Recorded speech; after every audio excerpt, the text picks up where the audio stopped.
हम लोग श्रीमद् भगवद गीता के 16वें अध्याय के पहले से तीसरे श्लोक को पढ़ रहे हैं और ये दैवीय और आसुरी स्वभावों का वर्णन है, संपत्ति का वर्णन है और इसमें हम लोग दैवीय संपत्ति का वर्णन सुन रहे हैं। तो भगवान अभी 3 श्लोकों में से बता रहे, मेरे पीछे बोलिए। श्री भगवान उवाच श्रीभगवानुवाच अभयं सत्व संशुद्धिर्ज्ञान योग व्यवस्थितिः अभयं सत्त्वसंशुद्धिर्ज्ञानयोगव्यवस्थितिः दानं दमश्च यज्ञश्च स्वाध्यायस्तप आर्जवम् दानं दमश्च यज्ञश्च स्वाध्यायस्तपर्जवम् अहिंसा सत्यमक्रोधस्त्यागः क्षान्तिरपैशुनम् अहिंसा सत्यम् अक्रोधस्त्यागः शान्तिरपैशुनम् दया भूतेष्वलोलुप्तं मार्दवं ह्रीरचापलम् दयाभूतेष्वलोलुप्तं मार्दवं ह्रीरचापलम् तेजक्षमा धृतिः शौचम् अद्रोहो नातिमानिता तेजः समाधृतिः शौचम् अद्रोहो नातिमानिता भवन्ति सम्पदं दैवीम् अभिजातस्य भारत। भवन्ति सम्पदं दैवीम् अभिजातस्य भारत। ये श्लोक कौन बोल रहा है? बहुत सिंपल है, भगवान बोल रहे हैं। और भगवान एक नगण्य जीव, इनसिग्निफिकेंट जीव में अगर यह गुण होते हैं तो उनको दैवीय गुण कह रहे हैं, अर्थात प्रशंसा कर रहे हैं। Know thing is ordinary. एक बात स्पष्ट समझ लीजिए कि भगवान सबके हृदय में हैं और वो देख रहे हैं कि कौन सा जीव कौन से गुण से अभी युक्त है या ग्रसित है। ग्रसित तो is not good sense, but मैं स्पेशली दिव्य गुण के के अर्थ में बोला युक्त है। ग्रसित आप कह सकते हो, हाँ ग्रसित भी कह सकते हो, बट युक्त है। इससे स्पष्ट है कि भगवान प्रसन्न होते हैं अगर कोई व्यक्ति दैवीय गुणों से युक्त हो। एक बार फिर से हम पढ़ते हैं, मेरे पीछे बोलिए।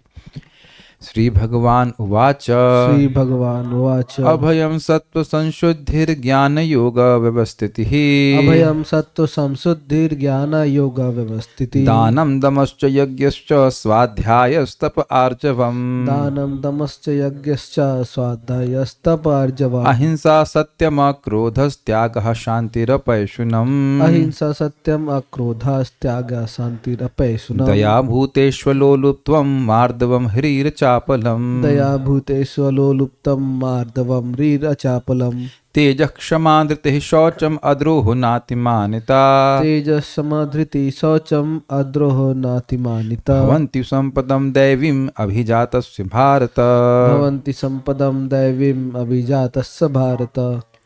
तो हम लोग ने ब्राह्मण के गुणों के बारे में सुन लिया था, अब हम लोग क्षत्रिय के गुण के बारे में सुनेंगे।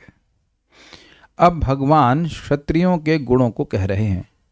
तेज अर्थात तुच्छ व्यक्ति से अभिभूत नहीं होना। इसका क्या मतलब है? देखिए, क्षत्रियों में युद्ध होगा तो स्वाभाविक सी बात है कोई व्यक्ति हारेगा, कोई जीतेगा। तो क्षत्रिय किसी बड़े क्षत्रिय से हार जाए तो वो कोई उसका आसुरी गुण नहीं कहा जाएगा, समझे।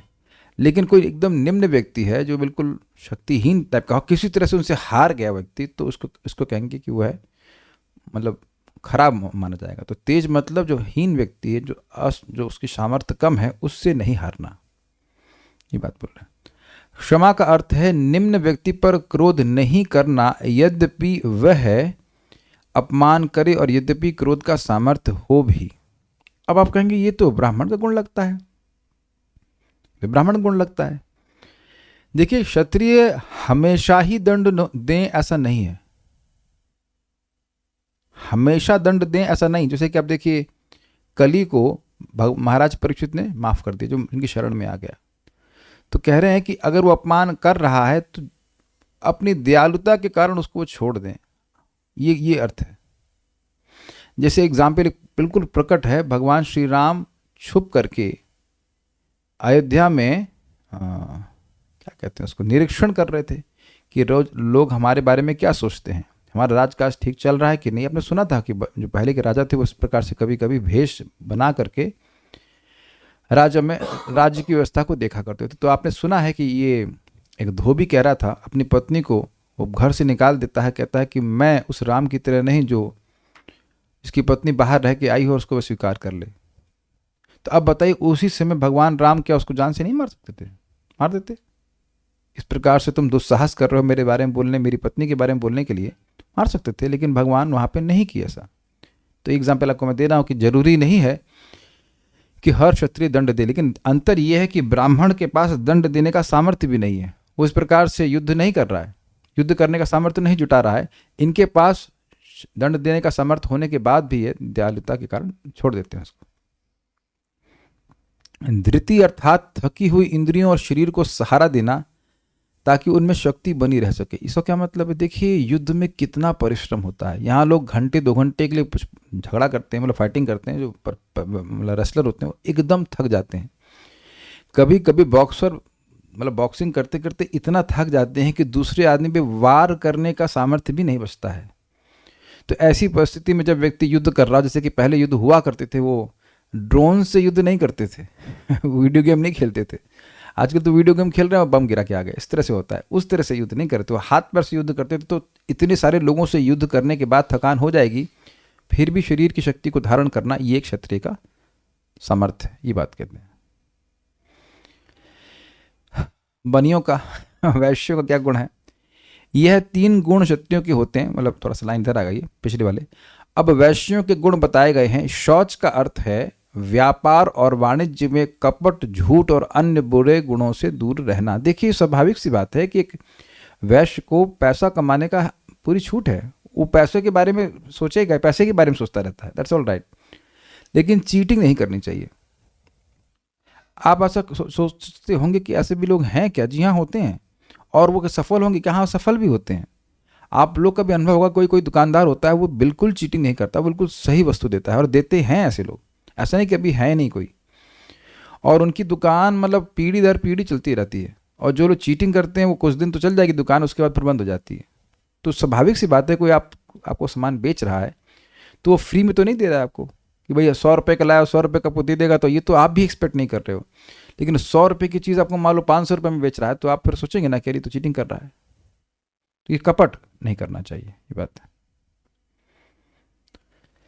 अद्रोह का अर्थ है दूसरे की हिंसा करने के लिए तलवार आदि नहीं उठाना। तो ये काम किसका है? ये काम क्षत्रियों का है। तो यह इनके 2 गुण हैं। शूद्र, भगवान अब शूद्रों के गुणों का वर्णन कर रहे हैं। न अति मान्यतः अर्थात स्वयं में पूजत्व की भावना की शून्यता, और अन्य 3 वर्णों के समक्ष नम्रता की भावना जिन्हें वे पूज्य मानता है। ये बहुत सुंदर बात है। आजकल के युग में आप विशेष रूप से देखेंगे कलौ शूद्र संभवा, प्रायः लोग प्रायः क्या शूद्र के ही समान है। कोई योग्यता नहीं है, कोई आध्यात्मिक ज्ञान नहीं है, और सम्मान बहुत मानते हैं। किस तरह सम्मान मानते हैं? न वो वेद पढ़ते हैं, न किसी गुरु का आश्रय लेते हैं, प्रामाणिक गुरु का, और वह वेद पर टिप्पणी करते हैं, भगवान श्री राम पर, कृष्ण पर टिप्पणी करते हैं, यह समझते हुए, ये मानते हुए कि मैं बहुत जानकार हूँ। तो न अति मान्यता का मतलब देखिए, शूद्र का भी सम्मान किया जाना चाहिए। जिसको मान लीजिए आध्यात्मिक ज्ञान नहीं है तो फिर भी उसको बताया जाता है और सम्मान किया जाता है, लेकिन उसको अपने से अति मान्यता, अत्यंत सम्मान की अपेक्षा नहीं करनी चाहिए। स्पेशली जब कोई व्यक्ति शूद्र है, शूद्र केवल जाति की बात नहीं कर रहा हूँ, गुणों की बात कर रहा हूँ, और वह धन को प्राप्त करेगा तो उसको व्यर्थ चीज़ों में लगाएगा ही। शराब में लगा देगा, मांस खाने में लगा देगा, ऐसी गलत चीज़ों में लगा देगा। उसके बाद भी व्यक्ति का ऐसा अहंकार होता है कि हम बहुत श्रेष्ठ व्यक्ति हैं। तो इस बात को वो कह रहे हैं कि ऐसा चीज़ नहीं होना चाहिए। व्यक्ति की सम्मान की भावना होनी चाहिए कि जो अन्य वर्ण हैं वो मुझसे श्रेष्ठ हैं और मुझे उनकी सेवा करनी चाहिए। तो ये नम्रता की भावना जो है ये उनका दिव्य गुण है। तो इस प्रकार से 26 गुणों का वर्णन हुआ। नोट, कोई व्यक्ति प्रकृति के किसी भी गुणों में हो सकता है, परंतु यदि वह वर्ण और आश्रम के नियमों के अनुसार चलता है तो उसके स्वभाव को दैवी कहा जाता है, और ऐसा व्यक्ति मुक्ति की ओर उन्मुख होता है। क्रमशः वह शुद्ध होता जाता है। यह गुण आश्रम और वर्णों के मुख्य गुण समझे जाने चाहिए। जिन गुणों का वर्णन यहाँ नहीं किया गया है उनको भी यहाँ सम्मिलित कर लेना चाहिए। मतलब यह सूची पूर्ण नहीं है कि इतने ही गुण दिव्य हैं और बाकी नहीं, ऐसा नहीं है। यह दिव्य गुण देह के आरंभ होते समय उस व्यक्ति में प्रकट होते हैं जिसकी शुभ वासना होती है, और जो पहले के किए गए होना चाहिए, पहले के किए गए पुण्य कार्यों के कारण उत्पन्न होती है। यह देह प्राप्त होने पर फलीभूत होती है। मैं ऑडिबल देयर? तो ये क्या बोले? ये बोल रहे हैं कि जब जैसे व्यक्ति इस जन्म में पुण्य कर रहा है तो अब उसका जन्म जो होगा वो जन्म लेते ही उसकी इंक्लिनेशन, उसकी टेंडेंसी पुण्यात्मक होगी। बहुत जबरदस्त बात है। तो आप कहेंगे ऐसे कैसे हो रहा है? तो कल आप लोग सुबह उठ के क्या जप करेंगे, कुछ और करेंगे? आज पुण्य कर रहा है तो कल भी व्यक्ति अज्यूम कर लेता है कि कल भी सुबह उठ करके पुण्य में ही उसकी मति लगी रही। तो मृत्यु कुछ भी नहीं होती है, बस दोबारा प्रभुपाद समझाते हैं 6 महीने के लिए व्यक्ति को रेस्ट मिल जाता है, उसके बाद फिर उसका 6 महीने की नींद के समान होता है, और फिर व्यक्ति जग के वही कार्य कर रहा होता है जो उसने पिछले जन्म में किए हैं। रविशंकर कोई है, म्यूजिशियन है, भारत के रह चुके, तब तो शरीर छूट गया, तो प्रभुपाद उनके बारे में बोले थे कि वो 7 जन्म लगे हैं उनको, इतना अभ्यस्त, मतलब इतना अच्छा अभ्यस्त नहीं कहना चाहिए, इतना अच्छा, क्या है, सितार वादक थे, क्या थे वो, आई थिंक, है ना, सितार वादक बनने में। तो ये है, कुछ लोग जैसे, मतलब कुछ लोगों के कुछ गुण जो है वो नैसर्गिक होते हैं, प्राकृतिक होते हैं। तो अब वो व्यक्ति पूछेगा कि बचपन से गुण कहाँ से आ गए, वो बचपन की बात नहीं है, पिछले जन्म में उसने अभ्यास जो किया है उसी के अनुसार चल रहा है। तो कह रहे हैं जो पिछले जन्म में पुण्य किया है तो उसको देह भी इसी प्रकार का मिलेगा कि वह पुण्यात्मक हो, ये बात है। पुण्यः पुण्येन कर्मणा भवति पापः पापेन, वह पुण्य कार्यों के द्वारा पुण्य बनता है और पाप कार्यों के द्वारा पापी बनता है। बृहदारण्यक उपनिषद 4.4.5।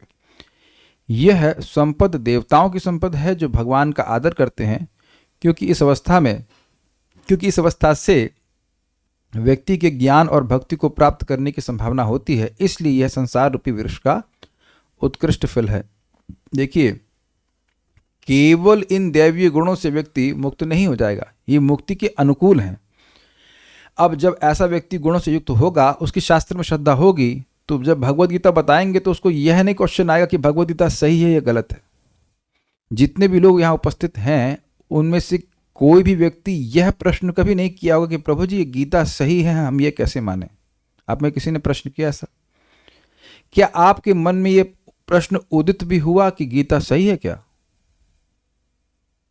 अब समझ में आ गया आप लोगों को? आप में से कितने लोगों के पापा ने भगवद गीता पढ़ाई है आपको? नहीं। अच्छा, और ताऊ जी ने, चाचा ने, चाची ने? तो आप समझ रहे हो कि घर में प्रैक्टिकल देखो, घर में ऐसा कोई परिवेश रहा हो कि आपको कोई गीता पढ़ाया, ये आप नहीं देख रहे हैं। प्रैक्टिकल देखिएगा, और कुछ गलती हो तो आप बता देना, मैंने चैट ऑन रखा है। हाँ ना, यस। तो अब आप प्रैक्टिकल देखिए, आपको इस जीवन में अपने घर में या स्कूल में कोई परिवेश नहीं मिला जहां को बताया जाता कि गीता सही है, तब आप इसको सही कैसे मानते हैं? जिस दिन से आपने भगवत गीता सुनना शुरू किया तो एक सहज रूप से श्रद्धा थी कि भगवत गीता सही है। आप कोई भी पुस्तक उठाएंगे तो मान लेते हैं कि सही है, वो कुछ भी उठाएंगे मान लेंगे, नहीं? क्या ये जादू जैसा नहीं लगता आप लोगों को? ये जादू क्यों हो रहा है? क्यों आपके अगल बगल वाले लोग गीता को स्वीकार भी नहीं कर रहे हैं? पढ़ने के लिए दी जाए तब भी नहीं पढ़ रहे हैं। तो अब स्पष्ट समझ में आ रहा है कि ये पहले के जन्म का पुण्य है, भक्ति ही कह लीजिए, जो व्यक्ति को फिर भक्ति में ही प्रवृत्त कर रहा है। हम सीधे भक्ति की बात कर रहे हैं, अन्यथा पुण्य को भी आप उसी तरह से ग्रहण कर लें। मूल बात ये थी कि शास्त्र पर विश्वास, और ये पहले के किए गए पुण्य की वजह से होता है। बड़ा हमको ये टॉपिक हमको बहुत अच्छा लगता है, क्योंकि मैं भी और आप सभी लोग सहज श्रद्धा से युक्त हैं कि भगवद गीता सही है। भगवद गीता सही है, लेकिन हमारी श्रद्धा तो होनी चाहिए ना, तब ना उसके अनुसार कार्य करेंगे। मेरे घर में भी कुछ लोग आए थे, कहाँ से आए थे बोल रहे हैं, हाँ, श्याम सावना प्रभु के साथ में आए थे। हाँ, तो उसमें भी उनके कुछ संबंधी थे, तो वो घर में था कि प्याज लहसुन छोड़ सकते हैं कि नहीं छोड़ सकते। तो मैंने कहा देखिए, प्याज लहसुन छोड़ने की बात नहीं है, आप ये देखो ना कि प्रसाद की महिमा कितनी है। एटलीस्ट मेरे सामने वो बोले तो सही कि हाँ हाँ हम लोग छोड़ देंगे, हम करेंगे। एक बार बोलने पर भी उनको विश्वास हो रहा है कि नहीं, भगवान का भोजन अर्पण करने से हमें बहुत लाभ होगा। और ये श्रद्धा आने में कई जन्म लग जाते हैं, ये बात है। तो इसलिए एक अच्छी भूमि तैयार हो गई है जिससे व्यक्ति मुक्त हो सकता है। तो ये बात है। जैसे सिंपल सी बात बोल रहा हूँ कि संसार के वृक्ष नहीं, संसार रूपी भवाटवी जंगल में व्यक्ति फंसा है। कोई व्यक्ति आके बोले कि ये रास्ता पकड़ लो, तुम बाहर निकल जाओगे। तो अब ये बताइए कि संसार में कोई बोर्ड लगे रहते हैं? बोर्ड तो नहीं लगे रहते हैं वृक्ष में, क्षमा कीजिएगा, संसार नहीं, वृक्ष, जंगल में ये रास्ता वहाँ जाता है, रास्ता वहाँ जाता है, ऐसा तो कुछ है नहीं। तो कोई आकर बता रहा है तो आपको विश्वास ही करना पड़ेगा ना। अगर कोई व्यक्ति भगवद गीता को नहीं मानता है तो किसको मानेगा? कैसे मुक्त होगे, मुक्ति क्या है, मुक्ति का स्वरूप क्या है, कुछ भी तो वर्णन नहीं हो रहा। वैकुंठ है नहीं है, कुछ भी नहीं दिखता। देखिए भक्तों, आप समझने का प्रयास कीजिए, आप जो लोग भक्ति कर पा रहे हो ना, उसका कारण क्या है। आपको लिटरली, मैं जो मानता हूं, आपको वैकुंठ ऐसे दिख रहा है जैसे कद्दू घर में रखा है, इस तरह से। It is that simple. अगर किसी को इस प्रकार से वैकुंठ दिखने लग गया कि भाई ऐसे कद्दू है और सब कुछ है, मतलब चीजें एकदम प्रकट दिख रहा है, तभी वो प्रकट भक्ति करेगा। जिस दिन उसको दिखना बंद हो गया, उसकी भक्ति बंद। बिल्कुल स्पष्ट है। पश्यंती, आगे पूरा कीजिए। पश्यंती ज्ञान चक्षुषा, जिनके ज्ञान ही चक्षु हैं। याद आ रहा होगा आप लोगों को, हमने उन्हें पढ़ा था 15वें में, बिल्कुल स्पष्ट है। पश्यंती ज्ञान चक्षुषा, बिल्कुल दिखने लगता है कि भाई भक्ति कर रहे हैं वैकुंठ चले जाएंगे, भक्ति कर रहे हैं वैकुंठ चले जाएंगे। तो सुनने से दिखने लगता है तो व्यक्ति करता है।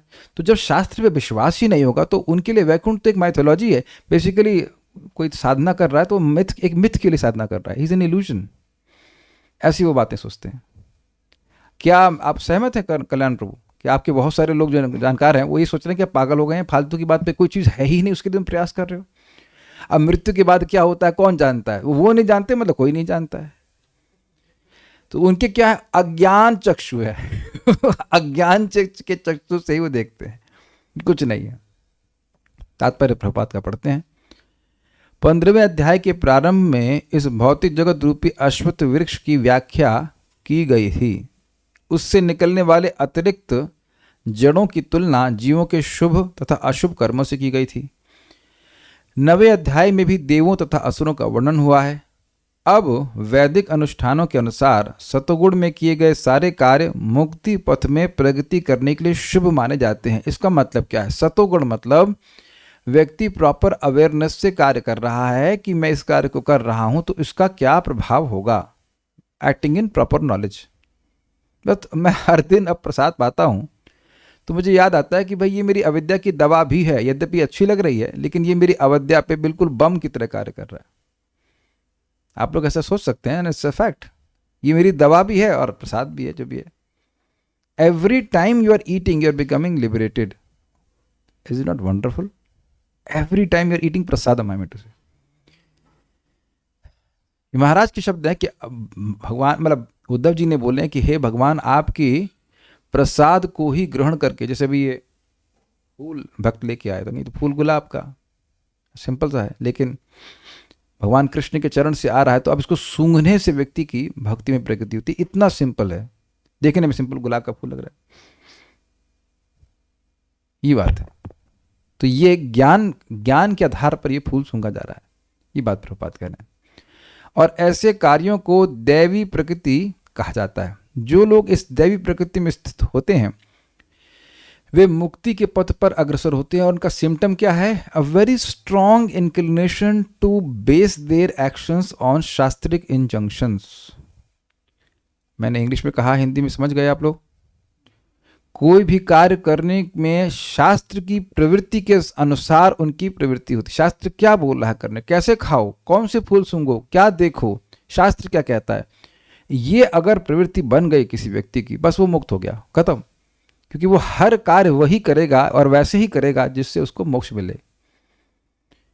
और आप इसको पलट दीजिए, जिसको शास्त्र में विश्वास नहीं है तो बाय डिफॉल्ट मोड वो वैसे ही खाएगा, वैसे ही छुएगा, वैसे ही देखेगा जिससे उसको और बंधन लग जाए। Very clear.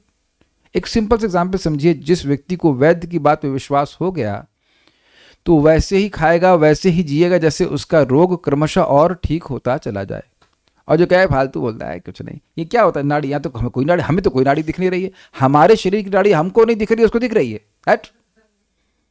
तो इस तरह से बात कर देते हैं, खारिज बोलते हैं। हमें बोला गया है कि भाई यहाँ, अब हम लोग एक एलोपैथ के डॉक्टर थे, कह रहे थे हर चीज़ के लिए एलो डॉक्टर के पास जाओ। अभी मैं इनको लेके गया था अस्पताल में, तो पहले फिजिशियन के पास जाओ, कान का इशू है तो ईयर एंड ENT के पास जाओ, स्किन का इशू है तो डर्मेटोलॉजिस्ट के पास जाओ। तो 6 जगह आप पैसा भरते रहिए। लेकिन आयुर्वेद में एक ही डॉक्टर है, अगर एक्सपर्ट है तो वो आपके सारे सिस्टम को सही कर सकता है, वहाँ तो कोई स्पेशलाइजेशन नहीं है। तो लोगों को आप समझने का प्रयास कीजिए, आप लोग शायद डॉक्टर नहीं है, शायद नहीं डॉक्टर नहीं है, इसलिए आपको कोई दिक्कत नहीं होती, लेकिन जो स्ट्रीम में है उसको तो विश्वास ही नहीं होगा कि एक ही व्यक्ति सारे रोग कैसे ठीक कर सकता है। नहीं करते विश्वास। तो अब सब उनके विश्वास पे चले। तो ये मैं खाली विश्वास की बात बता रहा हूँ कि अगर शास्त्र पे विश्वास हो गया, आप लोगों का तो है ही, तो अब आप समझिए कि आप मुक्ति की ओर अग्रसर हैं। अच्छा ये बताइए जरा, अपने जीवन को अभी तक सुबह 4 बजे तो उठे होंगे कम से कम, 4 से लेकर अब बज रहा है 10:30, जरा एनालाइज कीजिए क्या क्या किए। स्नान किए, काहे स्नान किए? अभी किए ना, 10 बजे स्नान करके आ रहे हैं ना आप लोग? नहीं, उठते ही स्नान किए। बहुत से लोग मंगल आरती गए होंगे, भगवान के दर्शन किए होंगे। तो भगवान का दर्शन करने मात्र से मुक्ति मिल जाती है। Is it not simple? जप करने से, कथम अपि सक्रदातम मुक्तम प्राणनाम यत, कैसे भी नाम बोला जाए मुक्ति प्राप्त हो जाती है। प्रसाद खा लिया होगा, वही मुक्त करने वाला है।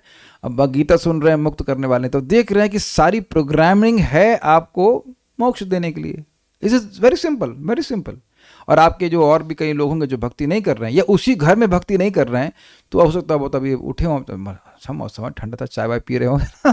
एब्सोल्युटली नो अवेयरनेस कि हमें मुक्त होना है। ये बात हमको समझा रहे हैं, आपको प्रपाद यही बात बता रहे हैं। इसके विपरीत मैं एक बात को और समझाना चाहता हूँ। जैसे मान लीजिए हम लोग प्याज की तरह, अब please forgive me I am using example, लेकिन लेयर हम लोग के अनर्थ के लेयर हैं। तो अब वो क्या है, आपने एक कार्य किया तो एक लेयर हटी, तो अब उसी लेयर पे आप काम नहीं कर रहे हैं, अब आप दूसरी लेयर पे काम कर रहे हैं। हमने दोबारा हरे कृष्ण बोला तो एक लेयर और हट गई, फिर अब दूसरी लेयर पे काम कर रहे हैं। I hope is very clear. जिसे कह रहे हैं अग्रसर, तो क्रमशः हमारा बंधन कटता जा रहा है। दूसरा एग्जाम्पल और आप समझ सकते हो कि रस्सी है, मान लीजिए बहुत मोटी रस्सी से व्यक्ति बंधा हुआ है, तो जब रस्सी काटी जा रही है तो मान लो 10% कट गई है, 20% कट गई, तो क्रमशः आप उसको तोड़ने के लिए और मतलब आप वो सक्षम हो जाएंगे। ये बात भी है। अब देख रहे होंगे कि बहुत सारे अटैचमेंट जो पहले थे, जो व्यक्ति को खींच रहे होते थे, वह अब बिल्कुल खींचते ही नहीं और ऑटोमेटिकली नहीं खींचते हैं। तो इसी बात को बोल रहे हैं कि अग्रसर होता जाता है। एक और चीज़ अपने जीवन में देखना कि पहले हम सुनते हैं, इसे कहते हैं श्रवण दशा, हमको दिखता नहीं है। जो बात बोली जा रही है आप सुन रहे हैं और आप यानी कहेंगे नहीं नहीं नहीं, हाँ हाँ हाँ, लेकिन हमें नहीं दिख रहा होता है। लेकिन उसके बाद जो आती है दशा, उसे कहते हैं वर्ण दशा। ये बहुत बढ़िया है। जो बोला जा रहा है आप उसे स्वीकार भी करने लगते हैं। हाँ सही कह रहे हैं आप। और वहां मजा आता है। एक बार व्यक्ति ने वर्ण करना शुरू कर दिया, फिर तो फिर वैसे ही कार्य करेगा, फिर वैसे ही काम करेगा। ठीक है, इसलिए बार बार सुनते रहना चाहिए, यद्यपि व्यक्ति शुरुआत में उसको वर्ण ना भी कर पाए। ठीक है। इसके विपरीत उन लोगों के लिए जो रजो तथा तमोगुण में रहकर कार्य करते हैं, मुक्ति की कोई संभावना नहीं रहती। क्यों नहीं रहती? क्योंकि वो वैसे ही कार्य करेंगे जो उनको और बंधन में डाल देगा। सिंपल। उन्हें या तो मनुष्य की तरह इसी भौतिक जगत में रहना होता है, या फिर वे पशु योनि में या इससे भी निम्न योनियों में अवतरित होते हैं, मतलब बैक्टीरिया भी बन सकते। इस 16वें अध्याय में भगवान दैवी प्रकृति तथा उसके गुणों एवं आसुरी प्रकृति तथा उसके गुणों का समान रूप से वर्णन करते हैं। वे इन गुणों के लाभों तथा हानियों का भी वर्णन करते हैं। दिव्य गुणों या दैवी प्रवृत्तियों से युक्त उत्पन्न व्यक्ति के प्रसंग में प्रयुक्त अभिजातस्य शब्द बहुत सार गर्भित है। अभिजातस्य भारत शब्द आया था। दैवी परिवेश में संतान उत्पन्न करने का वैदिक शास्त्रों में गर्भाधान संस्कार कहा गया है। यदि माता पिता चाहते हैं कि दिव्य गुणों से युक्त संतान उत्पन्न हो, तो उन्हें सामाजिक जीवन में मनुष्यों के लिए बताए गए 10 नियमों का पालन करना चाहिए। 10 नियम होते हैं 10 विविध संस्कार। इस पर शुरुआत होती है गर्भाधान संस्कार से और अंत होता है दाह संस्कार। 10 दीज आर एक्चुअली संस्कार मीन्स प्यूरिफिकेटरी सेरेमनीज।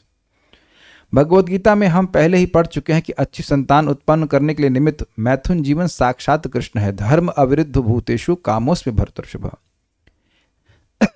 मैथुन जीवन गर्हित नहीं है यदि इसका कृष्ण भावनामृत में प्रयोग किया जाए।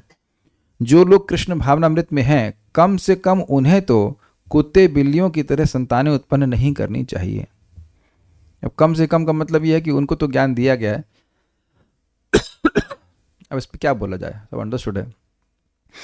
उन्हें ऐसी संतानें उत्पन्न करनी चाहिए जो जन्म लेने के पश्चात कृष्ण भावना भावित हो सकें। कृष्ण भावनामृत में तल्लीन माता पिता से उत्पन्न संतानों को इतना लाभ तो मिलना ही चाहिए। What does that mean? इतना लाभ तो मिलना ही चाहिए। जैसे कहीं कोई व्यक्ति पैसे वाले क्या पैदा होता है, इसे कहते हैं इंग्लिश में born with a silver spoon, तो बचपन से ही उसको स्मार्टफोन और क्या क्या सुविधा प्राप्त हो जाती है। आजकल शायद गरीबों को मिल जाती है, बट एक परिवेश मिल जाता है, इसे कहना चाहिए।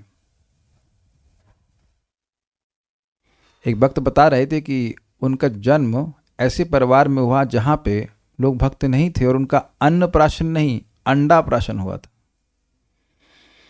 अंडाप्राशन समझ रहे हैं? उनको, उस बच्चे को अंडा चटाया गया था। आप समझ रहे होंगे ना। प्रसाद खिलाने के, प्रसाद तो कौन खिलाता है? विष्णु प्रसाद। तो किस, यहाँ पे कोई बच्चा है जिसको विष्णु प्रसाद खाने को मिला हो, या उसने, या कोई माँ हो जो अपने बच्चे को विष्णु प्रसाद चटाई हो अन्नप्राशन के दिन? वो तो बहुत अच्छी बात है। कोई नहीं है। खैर, आपको क्या याद होगा क्या क्या, क्या खिलाया गया है? लेकिन जब बड़े होने के बाद भी, ओके, वन डिवोटी, तो जब बड़े होने के बाद कभी नहीं खिलाया गया, तो जब पैदा हुए तब कौन खिलाएगा? शायद हो सकता कोई हो, लेकिन हमारे घर में तो हम देख रहे थे कि विष्णु प्रसाद यानी दाल चावल भगवान को भोग अर्पण होता है, इसकी खबर भी नहीं थी, हमने कभी सुना ही नहीं था। I have never heard that. ये हम लोग को रोज हम लोग भोजन करते हैं तो लगता है कि सिंपल सी बात है, लेकिन ये भी भारतीयों को नहीं पता है कि भोजन भी भगवान को अर्पण होना चाहिए। कम से कम प्रसाद तो खाने को मिलना चाहिए। तो आगे पढ़ते हैं। वर्णाश्रम धर्म नामक सामाजिक संस्था जो समाज को सामाजिक जीवन के 4 विभागों एवं काम धंधों अथवा वर्णों के 4 विभागों में विभाजित करती है, मानव समाज को जन्म के अनुसार विभाजित करने के उद्देश्य से नहीं है। ऐसा विभाजन शैक्षिक योग्यताओं के आधार पर किया जाता है। यानी जो बोला गया ब्राह्मण क्षत्रिय वैश्य शूद्र, ये सब व्यक्ति के गुणों के अनुसार है। ये विभाजन समाज में शांति तथा संपन्नता बनाए रखने के लिए है। ये बहुत मजेदार बात है, बहुत मजेदार बात है। देखिए अब आजकल क्या हो रहा है, मछली को बंदर बोल रहा है कि तुमको पेड़ पर चढ़ना नहीं आता, तुम यूजलेस हो। और मछलियों का समुदाय कह रहा है कि तुम लोग को पानी में तैरना नहीं आता, तुम लोग निरर्थक जीवन बिता रहे हो। समझे? जिस व्यक्ति की जैसी योग्यता होती है उसको वैसा कार्य करना अच्छा लगता है। मैंने पहले भी कई बार बता चुका हूं, ये एक सबसे बड़ा अत्याचार आज के माता पिता अपने बच्चों पे करते हैं। मैं भक्ति के परिप्रेक्ष्य में तो कह ही नहीं रहा हूं। सबको डॉक्टर बनना है, सबको डॉक्टर बनना है, सबको इंजीनियर बनना है, या सबको सीए बनना है, क्योंकि उसे पैसा आता है।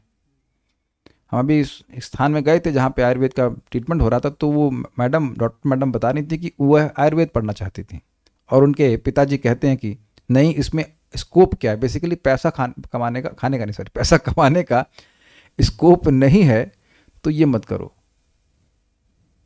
और अभी भी एक हमारे ग्रुप में माता जी हैं, वो बता रही थी उनको आयुर्वेद पढ़ने की इच्छा थी, तो पिताजी बोले नहीं नहीं, एलोपैथ में डॉक्टर करो, उसमें पैसा आता है। मैं एक व्यक्ति को बोल रहा था कि आप अपने पिताजी की बात मान रहे हो, लेकिन यह देखने का सामर्थ्य है आपका कि आज तक आपके पिताजी ने जीवन का उद्देश्य लेकर के अपना जीवन नहीं जिया है। Is it not a very striking point two think about, कि जिन लोग से हम एडवाइस ले रहे हैं कि भाई ये करना चाहिए वो करना चाहिए, तो वो क्या जीवन के उद्देश्य को लेकर कुछ कर रहे हैं। एक और भक्त बता रहे थे, मैं उनको समझा रहा था कि उनके पति का बहुत सामर्थ्य, मतलब अच्छे पैसा कमाते हैं, 1.5 लाख रुपए कम नहीं होता है। कम होता है क्या? कितने लोगों को 1.5 लाख रुपए महीना कम लगता है? कम तो नहीं होता है। तो ऐसी अवस्था में उन माता जी को नौकरी करने की क्या जरूरत है? Do you think it is logical? Tung Vidya Mata ji, is it logical? अच्छा, आप एक माता जी तो करे समर्थन में है।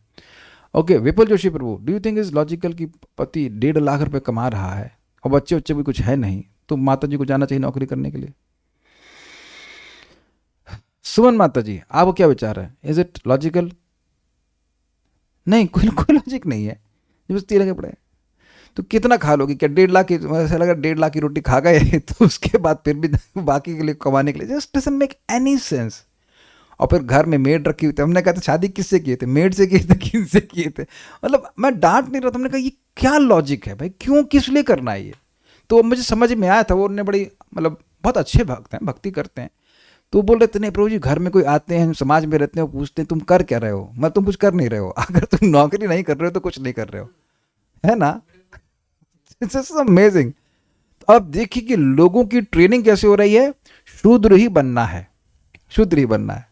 उस पर और हंसी आ रही थी कि एक और व्यक्ति मिले, उनकी कोई दुकान चल रही है, 1 लाख रुपए उससे आता है, 1 लाख रुपए बिल्कुल बैठे बैठाए, तो फिर भी वो कुछ कंपटीशन की तैयारी ये कर रहे हो। मैंने कहा भाई, जब बिना कंपटीशन के पैसा आ रहा है तो काहे कर रहे हो? कि तुमको पैसा पापा रखते हैं।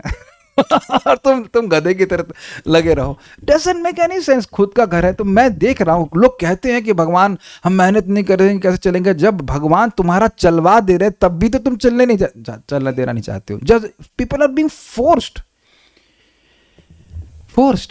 जैसे मैं देख रहा हूँ कि मुझे थोड़ा पढ़ाने का शौक है, मतलब पढ़ाने की वृत्ति कह लीजिए जो भी है। मेरी दीदी की बिजनेस करने की वृत्ति है। She is absolutely comfortable doing business, absolutely comfortable. यहाँ तक कि वो नौकरी का प्रयास करनी थी, बाद में वो बोले कि नहीं मैं नौकरी कर नहीं पाती। ये समझने का प्रयास कीजिए। बहुत से आईआईटी के लड़के होते हैं, वो बहुत अच्छे अच्छे बिजनेस खोलते हैं। आई थिंक ये फ्लिपकार्ट भी किसी आईआईटी ने खोला हुआ है। तो इंजीनियर थे वो तो भाई साहब। तो इंजीनियर होकर बिजनेस क्यों कर रहे हो? क्योंकि वो वृत्ति उसकी है। ये एक बहुत इंपॉर्टेंट बात है। जब तक व्यक्ति अपनी वृत्ति के अनुसार एंगेज नहीं है, वो कभी शांत नहीं रह सकता, चाहे कितना पैसा कमा ले। He will be unsatisfied. मैं केवल मटीरियली बोल रहा हूं, स्पिरिचुअली तो बोल नहीं रहा हूं। लेकिन देखिए हम लोग मटेरियल वर्ल्ड में रह रहे हैं। हमको ऐसा जीवन चाहिए जो हमारी वृत्ति के अनुसार हो। तो ये बात प्रभुपाद समझा रहे हैं। और इसीलिए एम्प्लॉयमेंट, बात आ रही तो बोल देता हूं, अनएम्प्लॉयमेंट बढ़ रहा है। बड़ी सुंदर बात है। देखिए अगर वैदिक संस्कृति होती तो ब्राह्मण को एम्प्लॉयमेंट चाहिए? नहीं चाहिए। क्षत्रिय को चाहिए? नहीं चाहिए। और वैश्य को चाहिए? नहीं चाहिए। ये तीनों को एम्प्लॉयमेंट नहीं चाहिए। Can you imagine this wonderful thing? 75% लोगों को एम्प्लॉयमेंट चाहिए ही नहीं। और अभी क्या रेट है? कुछ सर्च कीजिए कितना अनएम्प्लॉयमेंट है इस समय। 75% लोगों को एम्प्लॉयमेंट चाहिए ही नहीं। वो नौकरी करेंगे नहीं। और ये आप लोग आश्चर्य नहीं करना, मैं आगरा में जाता था कार्यक्रम करने के लिए, तो वहाँ के जो प्रभु जी थे, मतलब जो प्रभु जी के पिताजी कह लीजिए, तो पिता बता रहे थे कि उनके पास नौकरी देने के लिए गवर्नमेंट से लोग आते थे कि हम आप नौकरी कर लीजिए ऐसा करके। आई थिंक 70s की बात होगी या थोड़ी और पहले की बात होगी। और वह कहते हम नौकरी करेंगे, हमारी खेती हम नौकरी करेंगे। और अभी मैं तो पुरानी बात होगी, मैं अभी की बात कर रहा हूँ, लेट से 3-4 साल पुरानी बात होगी, जब मैं फार्म देख रहा था। तो वहाँ पे एक व्यक्ति था, नाम भूल रहा हूँ, शक्ल याद आ रही है लेकिन नाम भूल रहा हूँ। तो वो ट्रैक्टर चलाते हैं वहाँ पे। अब पता नहीं क्या सिचुएशन है, लेकिन उस समय चला रहे थे। तो उनको किसी ने कहा, ऐसे बोला कि तुम अंग्रेजों की फार्म में अंग्रेजों की फार्म में नौकरी क्यों करते हो? ऐसे चढ़ा रहे थे उसको। अंग्रेजों का फार्म नहीं है, इस्कॉन कोई अंग्रेजों की संस्था नहीं है। तो अब उसने कहा कि यदि मेरे पास कुछ 4 बीघा जमीन होगी तो मैं किसी की नौकरी नहीं करूंगा। कुछ तो बोला, 4 बीघा बोल रहा था, कुछ 4 एकड़, ऐसे 4 एकड़ तो नहीं बोला, 4 बीघा बोल रहा था। आई वाज एस्टोनिश्ड, जबकि वो पढ़ा लिखा नहीं है। तो आप देखिए कितना अद्भुत सामर्थ्य ना, कितनी अद्भुत सामर्थ्य है। आपको आश्चर्य नहीं लगता कि व्यक्ति 4 बीघा में कह रहा है कि मैं किसी की नौकरी नहीं करूंगा? अभी भी वो जिंदा व्यक्ति है। अभी कोई 4 साल तो बहुत पुरानी बात नहीं हो चुकी है। और यहीं देख लीजिए, जब सब्जी मार्केट जाते हो किसी की नौकरी नहीं कर रहे, खूब सब्जी बेच करके पूरा परिवार चल रहा है। मैं सब्जी बेचने के लिए नहीं कह रहा हूँ, प्लीज समझने का प्रयास कीजिए। मैं सब्जी बेचने के लिए कह रहा हूँ, जो इसकी जैसी वृत्ति है उसको वैसे लगाना चाहिए, जबरदस्ती नहीं करनी चाहिए। Like I am not an engineer so to speak. मैं इंजीनियर नहीं, थोड़ा मैनेजर कह सकता हूँ, इंजीनियर तो बिल्कुल नहीं हूँ। जबरदस्ती इंजीनियरिंग करने का फायदा होता है, बिल्कुल मन नहीं लगता। और जिसकी जैसी वृत्ति होती है उसे लगा दीजिए, उसमें लगा रहेगा, उसे करने में बहुत अच्छा लगेगा। कोई पेंटर है तो पेंटर बन जाए। तो ये दिक्कत हो रही है, ये समाज नहीं समझ पा रहा है। और ये बहुत बड़ी समस्या है कि लोगों की वृत्ति क्या है वह समझे और उसके अनुसार वो करे। आप देखो इस जगत में देखा जाता है कुछ एस्ट्रोलॉजर इतने एक्सपर्ट होते हैं, एक हम सुने, हम मिले तो नहीं, वो 10,000 रुपये घंटा कमाते हैं। आप उनकी काउंसलिंग का टाइम लेने के लिए यू हैव टू पे 10,000 रुपीज फॉर आवर और समथिंग। तो मैं सिंपल सी बातें बता रहा हूं कि ये ऐसा कर सकता है व्यक्ति। एनीवेज, शांति बनी रहती है। यहां पर जिन गुणों का, ये बात हमको समझनी होगी। जब अर्जुन बोल रहे थे ब्राह्मण बनने के लिए भगवद गीता की शुरुआत में, तो भगवान उसको अस्वीकार किए। क्या बोले थे? कुतस्तवः कश्मलमिदं विषमे समुपस्थितम अनार्जुष्टम स्वर्गम अकीर्तिकर्म अर्जुना। कहां से कचड़ा आ गया? और यही अर्जुन उत्तरा के भाई उत्तर को डांटे थे। उत्तर जब विराट युद्ध में गए थे, मैं ये कर दूंगा, मैं वो कर दूंगा, तो देखिए इतने लोगों को जब तो भगे वहां से, कहते भैया हमसे युद्ध नहीं होगा। तो अर्जुन कह रही ये कैसे क्षत्रिय हो तुम? उनको पकड़ लिए, कहते लो तुम युद्ध नहीं कर रहे हो तो कम से कम तुम रथ चलाओ। ये तो ना होता ऐसा। ब्राह्मण के लिए संभव नहीं कि जाकर वो छाती पे वो बाण ले ले, ऐसा नहीं हो सकता है। तो ये हर व्यक्ति की वृत्ति होती है। ओके, यहाँ पर जिन गुणों का उल्लेख हुआ है उन्हें दिव्य कहा गया है और वे आध्यात्मिक ज्ञान में प्रगति करने वाले व्यक्तियों के निमित्त हैं, जिससे वे भौतिक जगत से मुक्त हो सकें। हम लोग पढ़ते चले जाएंगे, देखिए कितना समय हमारे पास है, अभी तो आधा ही पेज हो पाया है। वर्णाश्रम संस्था में सन्यासी को समस्त सामाजिक वर्णों तथा आश्रमों में प्रधान या गुरु माना जाता है। ब्राह्मण को समाज के 3 वर्णों क्षत्रियों, वैश्यों तथा शूद्रों का गुरु माना जाता है, लेकिन सन्यासी इस संस्था के शीर्ष पर होता है और ब्राह्मणों का भी गुरु माना जाता है, क्योंकि ब्राह्मण गृहस्थ भी हो सकते हैं। सन्यासी की पहली योग्यता निर्भयता होनी चाहिए। चूंकि सन्यासी को किसी सहायक के बिना एकाकी रहना होता है, अतएव भगवान की कृपा ही उसका एकमात्र आश्रय होता है। जो यह सोचता है कि सारे संबंध तोड़ लेने के बाद मेरी रक्षा कौन करेगा, तो उसे सन्यास आश्रम स्वीकार नहीं करना चाहिए। उसे यह पूर्ण विश्वास होना चाहिए कि कृष्ण या अंतर्यामी स्वरूप परमात्मा सदैव अंतर में रहते हैं। वे सब कुछ देखते रहते हैं और जानते हैं कि कोई क्या करना चाहता है। इस तरह मनुष्य को दृढ़ विश्वास होना चाहिए कि परमात्मा स्वरूप कृष्ण शरणागत व्यक्ति की रक्षा करेंगे। उसे सोचना चाहिए, मैं कभी अकेला नहीं हूँ, भले ही मैं गहनतम जंगल में क्यों न रहूं, मेरा साथ कृष्ण देंगे और सब तरह से मेरी रक्षा करेंगे। ऐसा विश्वास अभयम या निर्भयता कहलाता है। संन्यास आश्रम में व्यक्ति की ऐसी मनोदशा आवश्यक है, और मैं इसकी व्याख्या इसलिए नहीं करूंगा क्योंकि इसकी व्याख्या मैंने बहुत ज़्यादा कर, मतलब जितना मेरा सामर्थ्य उतना मैंने कर दी।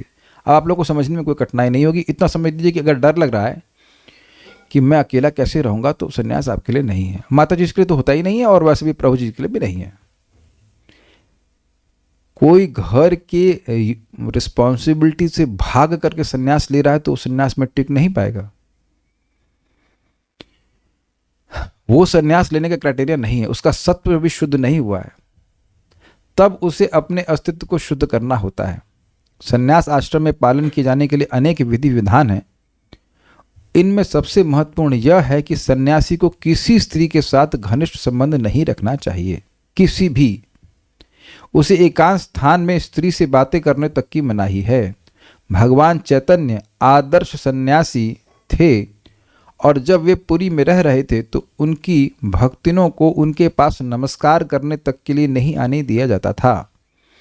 उन्हें दूर से ही प्रणाम करने के लिए आदेश था। यह स्त्री जाति के प्रति घृणा भाव का चिन्ह नहीं था, अपितु सन्यासी पर लगाया गया प्रतिबंध था कि उसे स्त्रियों के निकट संपर्क नहीं रखना चाहिए।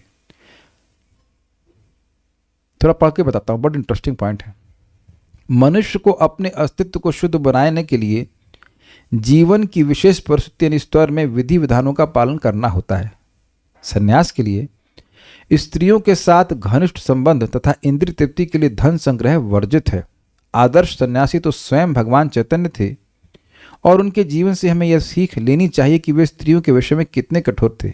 यद्यपि वे भगवान के सबसे वदान्य अवतार माने जाते हैं, क्योंकि वे अधम से अधिक बद्ध जीवों को स्वीकार करते थे, लेकिन जहाँ तक स्त्रियों की संगति का प्रश्न था, वे संन्यास आश्रम के विधि विधानों का कठोरता से पालन करते थे। उनका एक निजी पार्षद छोटा हरिदास अन्य पार्षदों के साथ निरंतर रहा, लेकिन किसी कारणवश उसने एक तरुणी को कामुक दृष्टि से देखा। भगवान चैतन्य इतने कठोर थे कि उन्होंने उसे अपने पार्षदों की संगति से तुरंत बाहर निकाल दिया। भगवान चैतन्य ने कहा, जो सन्यासी या अन्य कोई व्यक्ति प्रकृति के चुंगल से छूटने का इच्छुक है और अपने को आध्यात्मिक प्रकृति तक ऊपर उठाना चाहता है तथा भगवान के पास वापस जाना चाहता है, वह यदि भौतिक संपत्ति तथा स्त्री की ओर इंद्रिय तृप्ति के लिए देखता है, भले ही वह उनका भोग ना करे, केवल उनकी ओर इच्छा दृष्टि से देखे तो भी वह इतना गर्हित है कि उसके लिए श्रेयस्कर होगा कि वह ऐसी अवैध इच्छाएं करने के पूर्व आत्महत्या कर ले। इस तरह शुद्धि की विधियां हैं। अब देखिए, कुछ लोग इस बात को नहीं समझ पाएंगे, तो हम थोड़ा समझाने का प्रयास करेंगे घटना क्या हुई थी, और इसी को करके फिर रुकना पड़ेगा। देखिए, पहली बात यह है, सन्यासीरो अल्प छिद्र सर्वलोक गाय। अगर कोई सन्यासी है और वो किसी स्त्री से बात कर रहा है तो लोगों की नजरें उठ ही जाएंगी कि ये क्या हो रहा है। आज भी ऐसी स्थिति है, आज भी ऐसी स्थिति है। देखिए, यहां पे एक बड़ी इंपॉर्टेंट बात है। सन्यास का मतलब ही है कि समाज से आपका संबंध पूरी तरह से टूट गया है। अपनी पत्नी को काहे को छोड़ा है व्यक्ति दोबारा कोई स्त्री को स्वीकार कर लेने के लिए? इसको वंतांसी कहा जाता है। बड़ा खराब शब्द है। वंतांसी का मतलब है जो आदमी उल्टी कर दिया है उसको खाए। सुनने में कितना खराब लग रहा है ना। तो जिस चीज को त्याग दिया है उसी चीज को फिर ग्रहण करना, ऐसा करते हैं हम लोग? कभी कर सकते हैं? नहीं कर सकते हैं। तो ये एक बड़ी इंपॉर्टेंट बात है। तो अब प्रश्न होगा, भाई गृहस्थ तो पत्नी के संग ही रहता है, तो क्या वो सब त्याज्य है भगवान के लिए? नहीं नहीं नहीं, बात ये नहीं है। जिसका जो अधिकार नहीं है उसको केवल समाज के से सम्मान प्राप्त करने के लिए व्यक्ति स्वीकार करेगा, तो यह धोखेबाजी है। समझ पा रहे हैं सभी लोग? बहुत से हैं जो बाबा जी का वेश ग्रहण कर लेते हैं लेकिन हृदय में अभी स्त्री संग की इच्छा नहीं गई है। बड़ा प्रसिद्ध उदाहरण है, श्रीला गौर किशोरदास बाबा जी महाराज का तिरोभाव हो गया था। तो क्योंकि जो कोई भी व्यक्ति इनको उनके समाधि को अपने पास मनाता तो वहाँ बहुत सारा धन आता, तो बहुत सारे सो कॉल्ड बाबा जी वहाँ उपस्थित होगा कि हम इनके शिष्य हैं या जो भी है। शिष्य तो खैर नहीं कह सकते कि किसी को शिष्य स्वीकार नहीं किए थे एक्सेप्ट शिला भक्ति सिद्धांत सरस्वती ठाकुर जी को, लेकिन जो भी इनके शरीर पे हमारा अधिकार है, हम बाबा जी हैं इसलिए अधिकार, ऐसे बहुत सारी बात बोलने लगे। तो वहाँ पुलिस भी आगे झगड़ा वगड़ा हो रहा था। झगड़ा से मतलब जो भी होता हो, वाद विवाद हो रहा था। तो वहाँ पे शिला भक्ति सिद्धांत ठाकुर जी जो कि ब्रह्मचारी थे, उन्होंने कहा कि देखिए मैं किसी को भी अलाउ करूंगा, किसी को भी मतलब स्वेच्छा से वो इनके शरीर को ले जा सकता है, लेकिन अगर उसने 1 साल में स्त्री संग ना किया हो, और वो बाबा जी लोग थे, तो अब उनके सर लटक गए। तो चल कोई बात नहीं, 1 महीने में ना किया हो, फिर सबका सर नीचे है। तो इतने में बीच में वो पुलिस इंस्पेक्टर बोला कि आप कैसे जानोगे कि सच बोल रहे हैं कि झूठ बोल रहे हैं? तो कह रहे हैं मैं इनके शब्द को स्वीकार कर लूंगा। और उनका सब पराक्रम, ऐसा ब्रह्मचर्य ऐसा तेज था कि किसी की हिम्मत नहीं थी झूठ बोलने की। तो फिर बोले अच्छा पिछले 1 हफ्ते में, बोले पिछले 3 दिन में, सब के सब लोग सर नीचे करके वहां से चले गए। और ऐसे वो बाह्य रूप से एक वेश धारण कर रहे हैं। देखिए यही तो बात है, यही तो बात है। लोग वेश इसलिए धारण कर लेते हैं कि लोग अब उनके सम्मान करें, उससे उनका पैसा रोटी पानी चलता रहे, और ये आडंबर भी होता रहे कि हम भजन कर रहे हैं। कलयुग में चीटिंग तो बहुत ज़्यादा मतलब प्रेवलेंट है। स्पेशली बंगाल साइड में बहुत ज़्यादा होता है। वो आउला बेला क्या क्या होता है, दारी बेसी, क्या क्या क्या क्या नाम वहाँ पे 13 प्रकार के अपसंप्रदाय बताए गए हैं।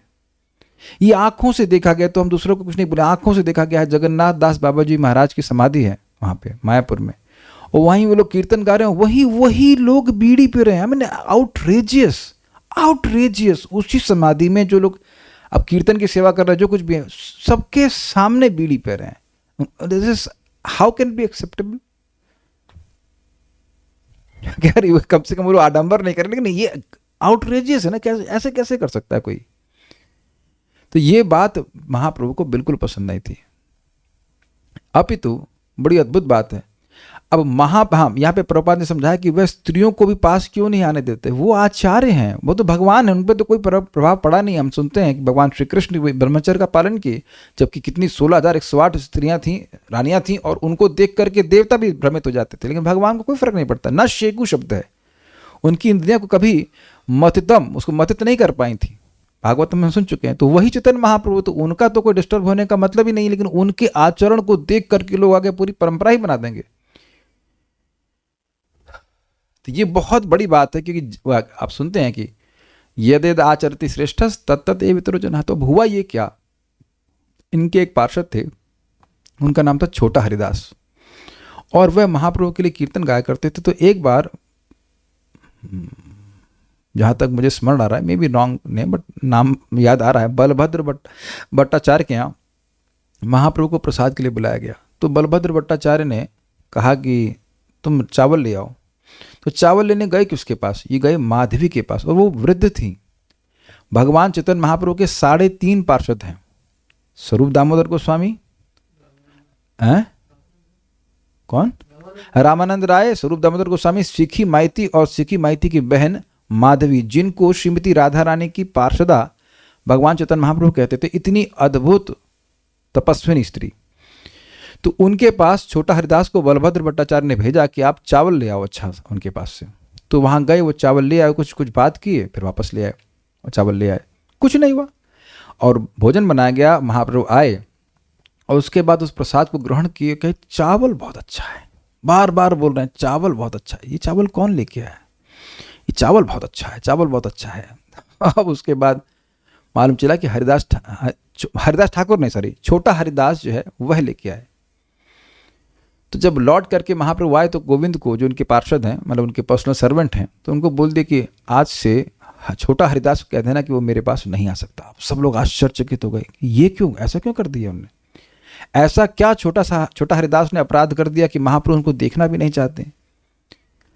तो वहाँ फिर महाप्रभु से कई बार पूछे तो कह रहे हैं कि ऐसा क्या अपराध हो गया, आप क्षमा कर दीजिए, आगे से वो नहीं करेगा। तो फिर महाप्रभु कहते हैं कि वो वैरागी होइया करे स्त्री संभाषण, देखी तो न पारे आमी तो ओहार वदन, यही ऐसा कुछ है कि सन्यासी होकर के, वैरागी का वेश धारण करके व्यक्ति स्त्री से संभाषण कर रहा है, बातचीत कर रहा है, ऐसे व्यक्ति का मैं मुख देखने में समर्थ नहीं हूँ। तो अब वो छोटा हरिदास तो व्रत लेके ही बैठ गए, कुछ खा ही नहीं रहे थे, न पी रहे थे। तो फिर भक्तों ने अनुरोध किया। फिर उसके बाद सार्वभौम भट्टाचार्य भी आए, समझाया, पूछे, कहते ना। और एक सन्यासी, सीनियर सन्यासी थे, उनका नाम यहाँ तक मुझे याद आ रहा है परमानंद पुरी, वह भी आए। तो महाप्रभु ने कहा देखिए अब आप अगर ऐसा कह रहे हैं तो मैं यहाँ से चला जाता हूँ, लेकिन मैं इस बात को नहीं स्वीकार कर सकता हूँ। तो उन्होंने कहा नहीं नहीं आप यहाँ रहिए, ऐसी कोई बात नहीं। तो फिर छोटा हरिदास को बोला कि देखो अभी भगवान जो है गुस्से में है, तुम भी गुस्सा करोगे तो उनका हट बढ़ जाएगा, तुम गुस्सा छोड़ दो, खाना खाना शुरू कर दो।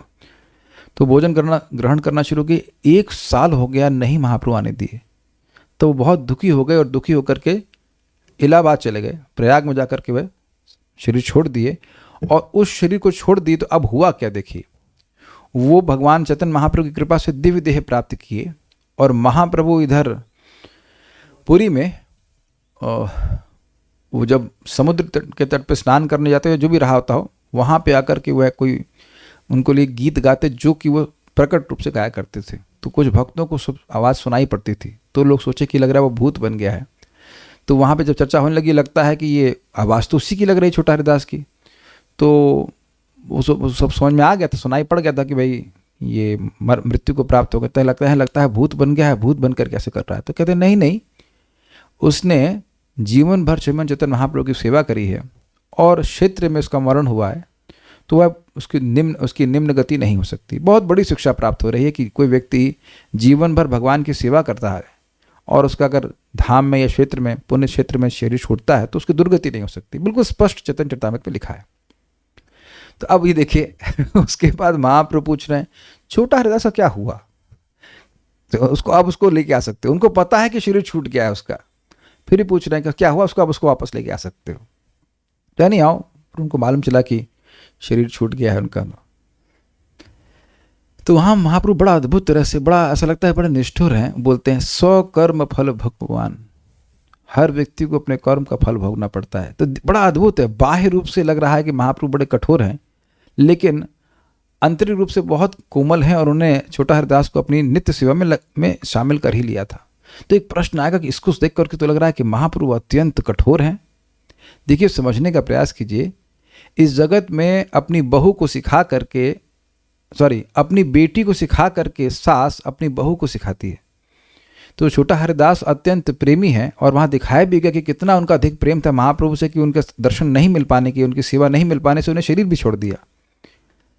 तो ये सब बातें सूचित करने के लिए कि भक्त का प्रेम कितना अधिक है, भगवान उनकी परीक्षा ले रहे थे और उनके द्वारा आने वाले सभी लोगों को उन्हें शिक्षा दी कि अगर कोई व्यक्ति आध्यात्मिकता में प्रगति करना चाहता है तो उसकी इस प्रकार की अवैध इच्छाओं से दूर रहना चाहिए। मैं कह रहा हूँ कि अवैध क्यों कह रहा हूँ यहाँ पे, क्योंकि यही चैतन्य महाप्रभु हैं। इनके एक पार्षद हैं, इनका नाम है शिवानंद सेन। तो ये एक बार जब आए तो उनकी पत्नी गर्भवती थी। तो अब वहां महाप्रभु कहे मजाक में कि अब तुम्हारा जो बच्चा होगा उसका नाम, जो लड़का होगा, पहले बोल दिए कि लड़का होगा और बोले कि लड़का जब होगा तो उसका नाम तुम पूरी दास रख देना। तो अब देख रहे कितना अद्भुत है। कोई व्यक्ति स्त्री संग करेगा तभी ना संतान होगी। तो एक व्यक्ति स्त्री संग किया है, उसकी पत्नी गर्भवती, वो आई और महाप्रभु उसको बोल रहे हैं कि जब बच्चा होगा तो तुम उसको पूरी दास नाम रख देना। और दूसरे भक्त को इस प्रकार से मतलब ऐसा लगा बहिष्कार करना है। तो कारण क्या है? कारण क्या है? बहुत सिंपल है। कोई वैरागी है, नो एनी कमेंट्स ऑन छोटा हरिदास, बट हम जस्ट सेइंग इन जनरल सिद्धांत करना चाहते हैं कि अगर आपने वैराग्य आश्रम स्वीकार किया है तो योग्यता के बिना नहीं स्वीकार करना चाहिए, क्योंकि स्वाभाविक सी बात है, कोई वैरागी है, सन्यासी है, तो उसको सम्मान मिलता ही है। स्वाभाविक से आपने सुना सन्यासी को श्रेष्ठ माना जाता है, लेकिन अगर योग्यता नहीं है तो बिल्कुल स्वीकार नहीं करना चाहिए, चाहे कितने भी लोग कुछ कह दे कि भैया हमको वहाँ पे कुछ लोग प्रणाम करेंगे ना। हाँ, कुछ भी किसी भी पोस्ट तो क्या है, लेकिन किसी भी तरह से अगर इस प्रकार की इच्छाएं हैं तो व्यक्ति को संन्यास ग्रहण नहीं करना चाहिए। इससे समाज में बहुत बड़ा दुराचार होता है, इसलिए बहुत स्ट्रिक्ट रहते हैं। अब एक बात आप और भी ध्यान रखेंगे कि प्रभुपाद ने एक और बात इस तरह से अनुवाद किया है कि कोई भी व्यक्ति अगर स्त्रियों के ऊपर, बेसिकली स्त्री पुरुष के ऊपर या पुरुष स्त्री को देख रहा है, गलत दृष्टि से देख रहा है, चाहे वो गृहस्थ भी क्यों ना हो, अपनी पत्नी के अलावा किसी को देख रहा है, तो वह भी जहर खाने के समान ही है। तो कभी कभी कोई कहेगा अच्छा हाँ सन्यासियों के लिए ठीक है, हम उनको नहीं देखना है गलत दृष्टि से, हम देख सकते हैं। नहीं, श्लोक इस प्रकार से, निष्किंचनस्य भगवद भजनोन्मुखस्य पारं परं जिगमिशोर्भवसागरस्य संदर्शनां विषयिनां अथ योषितां चाहा हंत हंत विषभक्षणतोपि साधु। ये स्वयं चैतन्य महाप्रभु ने बोला, निष्किंचन से, जो निष्किंचन होना चाहते हैं, भगवान का आश्रय लेना चाहते हैं, भगवद भजनोन्मुखस्य, भगवान के भजन के लिए उन्मुख होना चाहते हैं, निष्किंचनस्य भगवद भजनोन्मुखस्य पारम परम जिगमेश्वर भवसागरस्य, और चाहते हैं कि इस भवसागर को पार कर जाएं, तो संदर्श नाम विषयी नाम अथयोषिताम च, अगर कोई वे देख रहे हैं कि कोई विषयी है और स्त्री संग आदि कर रहा है, उसमें वो उसको देखते भी हैं, संदर्श नाम केवल देखते भी हैं, संदर्श नाम विषयी नाम अथयोषिताम च हा हंत हंत विष भक्षण तो पिसाधु, यह उसके लिए विष भक्षण जैसा है। तो प्रश्न है कि विष भक्षण जैसा क्यों है भाई? हमारे हृदय में जहर है क्या? जहर भोग की इच्छा। तो अगर ऐसे दृश्य देख रहा है, चाहे वो गृहस्थ हो चाहे कोई भी व्यक्ति हो, तो उसकी इच्छाएं ऐसी जागृत हो जाएंगी। भाई अजामिल गृहस्थ तो थे ना, अजामिल तो गृहस्थ ही था, उसकी शादीशुदा व्यक्ति था, वो ब्राह्मणी से शादी किया हुआ था, और उसने गलत दृश्य देखा। देखिए क्या, तो अब कोई कहेगा प्रभु जी आजकल तो हर जगह गलत दृश्य दिखता है, तो इसीलिए जय श्री कृष्ण चैतन्य प्रभु नित्यानंद श्री अद्वैत गदाधर शिवासदि गौर भक्त, ना चाहे तो भी गलत दिखता है, सुनाई पड़ता है, गलत दिखता है। मैं तो कल वहाँ गया, मैं नाम नहीं रख रहा हूँ, दुकान पे गया था, वो कुछ लेने के लिए, क्या लेने गया, माला लेने के लिए गया, वहाँ वो जो मेन व्यक्ति वही कुछ भद्दा सा गाना सुन रहा है, तो खुल्लम खुल्ला सुन रहा है, उसे कुछ ऐसा नहीं, शर्म भी आ रही, बुढ़ा हो गया लेकिन सुन रहा है। नॉर्मल कहेंगे, नॉर्मल है, तो फिर क्या कर सकते हैं। प्रभुपाद जी से एक भक्त ने पूछा, प्रभुपाद जी ये महाप्रभु तो इतने स्ट्रिक्ट थे, आप भी इतने स्ट्रिक्ट रहेंगे क्या? कहते हैं यार इतना स्ट्रिक्ट रहूंगा तो कौन आएगा कौन आएगा इधर।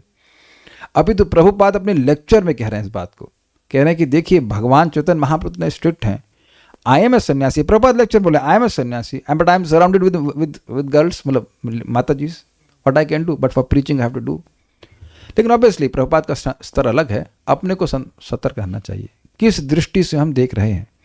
भगवान तो देख ही रहे हैं कि हम किस दृष्टि से देख रहे हैं, और हम खुद ही जहर पी रहे हैं और कोई नहीं पी रहा है। हाँ बोलिए, कुछ कह रहे थे। तो आप कहेंगे ये तो बड़ा कठिन है, थोड़ा कठिन है, तो इसलिए एक और मंत्र बता रहा हूं आपको, हरे कृष्णा कृष्णा कृष्णा हरे हरे, हरे राम राम राम हरे हरे। धीरे धीरे करके व्यक्ति शुद्ध होता है। It's not that we can, सबको जहर नहीं खाना है, लेकिन ध्यान रखना। हाँ बोलिए।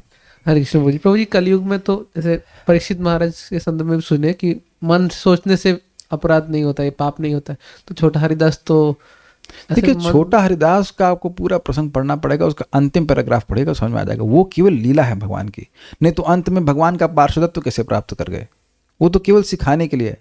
जैसे मैं फिर एग्जाम्पल दे रहा हूँ, अब आप क्या समझेंगे, लेकिन बहू को डांटते नहीं है सास, अपनी बेटी को बोलती तुमको चीला बनाना नहीं आता है, रोटी ऐसी बनाई जाती है, रोटी जला देती हो, तो बहू बेचारी नहीं आई है, उसको डांटेंगे तो घबरा जाएगी, तो अपनी बेटी को डांट करके वो समझा देती है उसको कि ऐसी रोटी बनानी चाहिए, डायरेक्ट नहीं डांटती है। तो अपने भक्तों को कुछ परीक्षा ले करके या उनको स्थिति में डाल करके वे हम सब भक्तों के लिए सिखा रहे हैं कि हम ऐसे करना चाहिए। अगर उनका वाकई पतन हो गया होता तो उसी जन्म में भगवान के पार्षदत्व को कैसे प्राप्त कर लेते।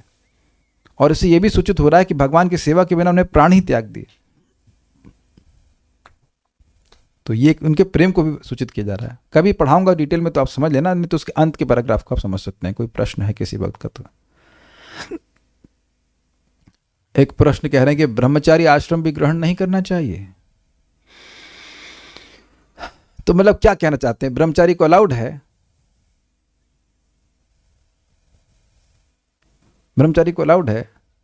देखिए, अगर स्टैंडर्ड की बात करी जाए तो ब्रह्मचारी को तो भी वैसे ही स्त्रियों से कोई मतलब नहीं होना चाहिए।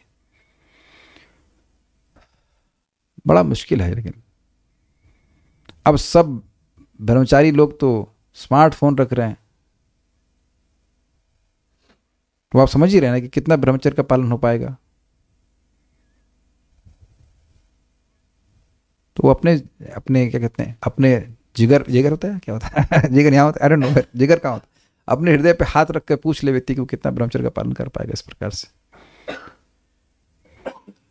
वास्तविक रूप से अगर ब्रह्मचारी आश्रम में है तो उसको स्मार्टफोन आदि नहीं यूज करना चाहिए, अगर वो वास्तविक रहना चाहता है। शादी नहीं करने का मतलब ये नहीं कि व्यक्ति ब्रह्मचर्य का पालन कर रहा है। मेरी बातें सबको स्वीकार है या मैं कुछ ऐसा ही बोल रहा हूं? हैं? कथा कहां सुनेगा भाई? अपना विवेक धारण कर ले। अगर बैचलर और ब्रह्मचारी इज डिफरेंट ना। अब देखिए, कलयुग में सभी कुछ तो ऊपर नीचे हो रखा है, क्या कर सकते हैं। अगर केवल कथा सुन रहा है तो बहुत अच्छी बात है, और अगर और कुछ है तो फिर तो इसलिए हम कुछ चुप ही रहेंगे। देखिए, एक तो सबसे बड़ी दिक्कत यह है कि क्या अभी जो आश्रम हैं उनमें ब्रह्मचर्य आश्रम का जो मुख्य धर्म है स्वाध्याय, उसको कराया जा रहा है। और मैं तो वहाँ से होके आया हूँ और तो बिल्कुल स्पष्ट है, नहीं होता, नहीं होता, नहीं होता। नास्ति एव, नास्ति एव, नास्ति एव। समझ में आ रहा है आपको? तो ब्रह्मचारी काहे का ब्रह्मचारी रहेगा? ब्रह्म का आजकल ब्रह्मचारण का मतलब केवल ये नहीं है कि व्यक्ति केवल शादी नहीं किया है। ब्रह्म मतलब वेद, वेद पढ़ना चाहिए ना। और आप पूछ लीजिए कि क्या क्या पढ़ते हैं। एक गीता का श्लोक भी शायद समझा पाए कोई भी, बहुत ही कम। और जो पढ़ते हैं उनको कोई इनकरेज नहीं किया जाता। अरे बुकवर्म बनना है तुमको अगर मैं कहूँ अगर बुकवर्म भी बन रहे हैं, किताबी कीड़ा भी बन रहे हैं, तो किताब तो भगवत गीता है ना, उससे कुछ खाएंगे तो कुछ दिव्य मिलेगा ना। बट ना, तो अब क्या कहें? कैसे पता चले कि व्यक्ति घर की रिस्पॉन्सिबिलिटी से भाग रहा है? अब कह दिया जाए कि कोई रोटी बनाओ, अरे अभी जब बाकी है समझे। और कुछ लोग ऐसे होते हैं, हमारा तो अनुभव है आश्रम में भी, प्रभु जी जब बाकी है तो पेट खराब है, तो ये खराब है, तो वो खराब, ऐसे रहता है।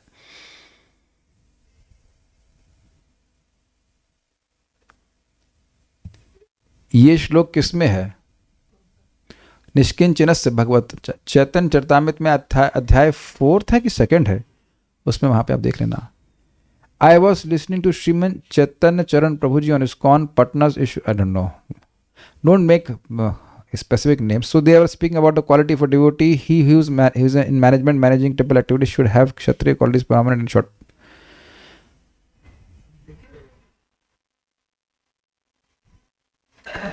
उनका प्रश्न ये है कि कृष्ण भावना में व्यक्ति ब्राह्मण, क्षत्रिय, वैश्य, शूद्र एक साथ सारे कार्य कैसे कर सकता है? देखिए, सिंपल अंडरस्टैंडिंग ये है कि एक भक्त को जो आवश्यक है वह करना होता है। लेकिन एक बात समझ लीजिए कि हर भक्त ब्राह्मण की तरह कार्य नहीं कर पाएगा। वह हर, टेक्निकली स्पीकिंग, हर व्यक्ति शास्त्र का अध्ययन अध्यापन नहीं कर पाएंगे। लेकिन दूसरे एंगल से आप देखिए कि भगवान का नाम जब तो सब लोग करते हैं, और वो सिद्धांत अप्लाई करते हैं कि अहो बता स्वपचतो गरियान, तो उस दृष्टि से सभी लोग ब्राह्मण हैं। चैंट हरे कृष्णा, स्प्रेड हरे कृष्णा, भगवान को भोग अर्पण करना और भगवान के बारे में कथा सुनना। अब कथा बोल ही पाए सब लोग, ऐसा संभव नहीं है, लेकिन वृत्तियां तो भगवान की सेवा की है ना। तो इसलिए पता नहीं वो क्या कहना चाहते हैं। लेकिन हाँ, मान लीजिए कह दिया जाए कि भाई भगवान के मंदिर का मार्जन करना है, सफाई करनी है, तो सफाई का काम आप कह सकते हो कि ब्राह्मण का नहीं एक्सटर्नली, लेकिन वो कार्य तो दिव्य है ना। तो भक्त बेसिकली कोई भी कार्य कर सकता है। प्रभुपाद जी ने तो हिप्पियों के बर्तन तक मांजे हैं। तब तो प्रचार कार्य के लिए जो भी आवश्यक होता है व्यक्ति करता है। बाथरूम भी साफ कर लेते हैं, तो उसमें वो कोई बहुत बड़ी बात नहीं है। That's a different point. लेकिन जनरली किसी की वृत्ति क्या है वह देखना होता है। और प्रीचिंग के लिए भागे, अब पता नहीं कितना है भक्त कह रहे हैं घर की ड्यूटी से भागे, पता नहीं घर की ड्यूटीज क्या है। जिस व्यक्ति ने प्रश्न किया उनकी ड्यूटी तो यही होगा कि प्रसाद वसाद बनाना है। देखिए, हम इस बात से इसको समर्थन इसलिए नहीं करते कि मेरे अभी घर के सारे कार्य मेरे खुद के हैं, I just cook prasadam for Krishna, obviously I took prasadam. हम गेहूँ ला रहे हैं, आटा ला रहे हैं, चावल ला रहे हैं, सब कुछ ला रहे हैं, सारा घर का कार्य हो रहा है और प्रीचिंग तो कर ही पा रहा हूँ मैं। फोन का पूछ रही थी। नहीं देखिए, अब आजकल यूटिलिटी इज द प्रिंसिपल, आप समझने का प्रयास कीजिए। फोन गड़बड़ नहीं है, फोन गड़बड़ नहीं करता है, हम फोन से गड़बड़ करते हैं। अग्रीड? चक्कू खराब है कि बुरी है चीज?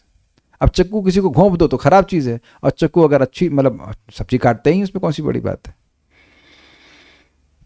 है कि नहीं? अब ये बताइए, क्या स्त्रियां इस जगत में रहना बंद कर देंगी?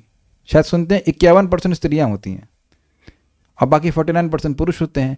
तो ये तो नहीं कहा जा रहा है कि स्त्रियों को गायब कर दीजिए यहाँ से, या पुरुष को गायब कर दीजिए, ऐसा तो नहीं कहा जा रहा है। गलत दृष्टि से ना देखिए, ये कहा जा रहा है कि नहीं? गलत दृष्टि से देखना ये एक, मतलब ये जहर खाने के समान है। ये तो नहीं कह रहे कि स्त्रियां दिखेंगी नहीं, कि यहाँ स्त्रियां नहीं दिख रही हैं या पुरुष नहीं दिख रहे हैं।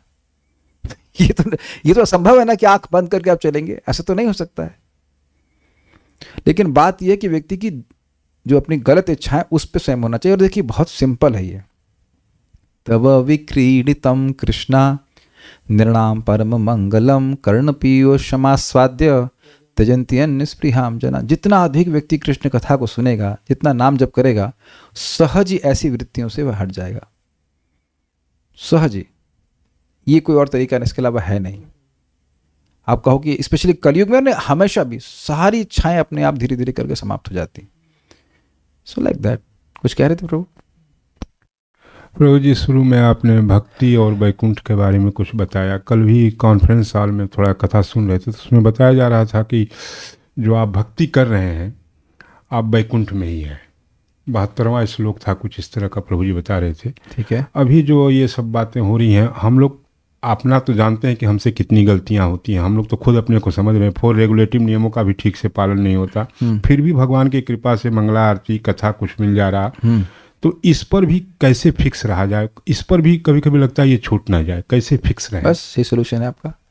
जब व्यक्ति ये सोचने लग जाए कहीं यह ना छूट जाए, तो वो उसको पकड़ा रहता है। आप कभी देखो, जब हम लोग पैसे लेके चलते हैं, भगवान की कृपा से, भगवान की कृपा कह लें, जो भी कह लीजिए, मान ली 10-20 हज़ार रुपये जेब में रखा है, तो व्यक्ति 5 बार अपने जेब में पैसा तो नहीं गिर गया, पैसा तो नहीं गिर गया, तो नहीं गिरता है ना।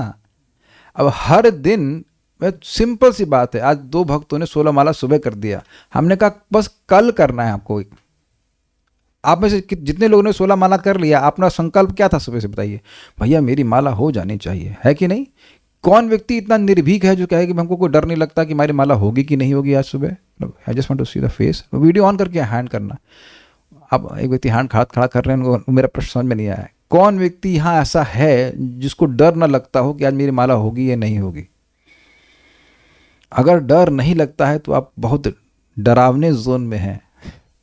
कॉम्प्लिसेंसी में ही गोली मारी जाए। जो सैनिक चौड़ा होकर चले, भाई कोई दिक्कत नहीं, धड़ से गोली सर में लगेगी, है कि नहीं? हर भक्त तेज प्रताप प्रभु बड़े खतरनाक हैं आप। अगर आपको ये डर नहीं लग रहा है कि कल आपकी माला कैसे होगी, तो बहुत खतरे में है। पता नहीं मेरा प्रश्न भी समझ पा रहे हैं कि नहीं? जो लोग माला सुबह कर पा रहे हैं वो इसीलिए कर पा रहे हैं कि उनको भय है कि अगर दिन में छोड़ दिया तो नहीं कर पाएंगे, शायद या अच्छे से नहीं होगी। आई होप सब लोग मेरी भाषा समझ पा रहे हैं। तो how will I be Krishna conscious? कैसे मैं कृष्ण भावना भावित रहूंगा? प्रतिदिन के हिसाब से। भाई आपको माया तो तड़ी हुई है मारने के लिए, हमको बहुत संभल के रहना है। तो अगर ऐसा रहेगा तो भगवान का प्रोटेक्शन भी है कि वो अकेले हम थोड़ा भक्ति कर रहे हैं, ये बात है। उसके आगे गुणों को हम अगला सुनेंगे। Will stop now. और कोई प्रश्न तो है नहीं? गलती से उठ गया प्रभु। अच्छा, गलती से प्रश्न सुनना चाहिए ना कि मैं क्या बोल रहा हूँ। ठीक है, हरे कृष्णा। Thank you. श्रीमद् भगवद गीता की जय, श्री प्रभुपाद की जय, निताई गौर प्रेमानंद।